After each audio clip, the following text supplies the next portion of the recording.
આવ્યા તે કે માતા એક વસ્તુ લાવ્યા. માતાજી કહ્યું માતાજી કહ્યું કે પાંસીની પતિયારી. એટલે દુનિયાનું પબ્લિકનું શું કહેવાનું છે કે માતાની ખબર નહોતા કે હું વસ્તુ લઈને આવ્યા છીએ, બરોબર. એટલે માતાએ કીધું કે પાંસીની પતિયારી. ને દુર્યોધનની નજર પડી દ્રૌપદી માથે, દ્રૌપદીની નજર પડી દુર્યોધન માથે.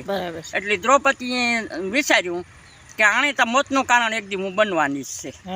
ને દુર્યોધને વિચાર્યું કે આણે આબરૂમાં એક દી કે મારે લેવી જ. એટલે હા ફાંપું વિચાર્યું, બરાબર. ને યુદ્ધનો પાયો મંડાઈ ગયો તો, બરોબર. એટલે માતા કુંતાની ખબર હતા કે જો એકની દે તો એકની તારીખે. પછી ધીમી અટલી તો એ કે માતા તમને ખબર નહોતી કે અમે હું વસ્તુ લેવા? તો કે મને ખબર હતી. તો કે એ પ્રશ્નનો જવાબ મારે જોઈએ. તો કે ફલાણી જગ્યા છે એક જગ્યા, ત્યાં તું જા ને તપ કરીને પાછો આવે એટલે હું તોની જવાબ દે, બરાબર. એટલે ભીમ આવ્યો.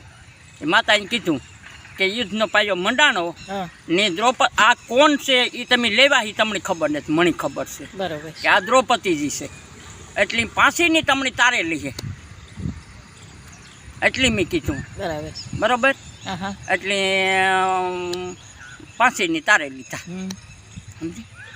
ને કરણ છે ને એ માતા કુંતાનો દીકરો હતો. માતા કાયમ નદી સ્નાન કરવા જતા એટલે સૂર્યદેવની નજર પડી.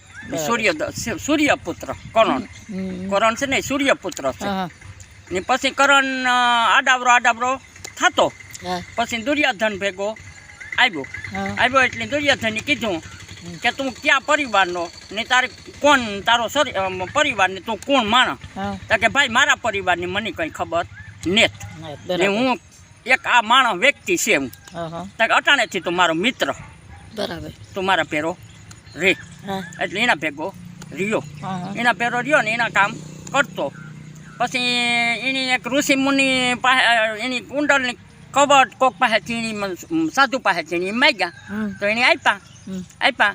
ને જંગલમાં ગો ત્યાં અવાજ આવ્યો ને ધોળેને ગો તો બાણ મારી દીધું. પહેલાં એને ખબર નહોતા કે કોણ જાનવર છે. ઋષિની ગાય હતી, બરાબર, ગાયની બાણ લાગ્યું એટલે ઋષિ એને હરાપ દીધો, સમજા. એટલે પછી કે તારો આ એ કુંડલની કવર તો ગમે એ આવશે એ માગે જાય કે સાધુ. એટલે નાવા ગો, નાયની પહેલી ડૂબકી મારે ને કરણ નીકળે ના એટલે જી માગી દેવું પડે, બરાબર. એટલે પછી એની કુંડળની કબર કે મારો તે પ્રાણ માગે લીધા, આપ્યા. ને પછી ઝાડ યુદ્ધ થાય ને તારી મરવાનો નહોતો. જો યુદ્ધથી હેઠો ઉતરે તો અર્જુનનું બાણ લાગે ને અર્જુનનું બાણ એની લાગે નહીં. એટલે છેલ્લે રહ્યો ના એટલે ભગવાનની કરામત કરી. એ કે આ એ કે બધું એ કે કૃષ્ણએ કર્યું. કૃષ્ણ કહે કે મેં મારી કંઈ કર્યું ને આ દુર્યોધન થકી ને દ્રૌપદી થકી બધું થયું. હા, યુદ્ધ થયું એના થકી થયું. હું તો ખાલી કે નિમિત્ત જ આનો કે બન્યો, સાથી બન્યો એનો, બરાબર.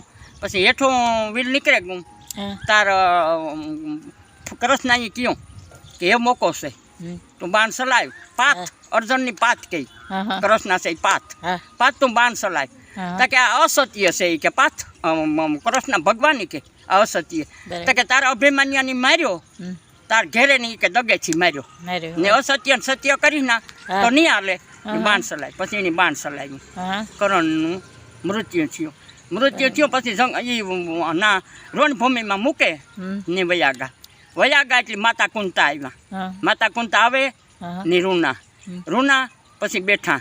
પછી માતા કુંતાની કૃષ્ણએ કીધું કે આથી કોઈ બાઈના પેટમાં વાત રહેવી ન જોઈએ.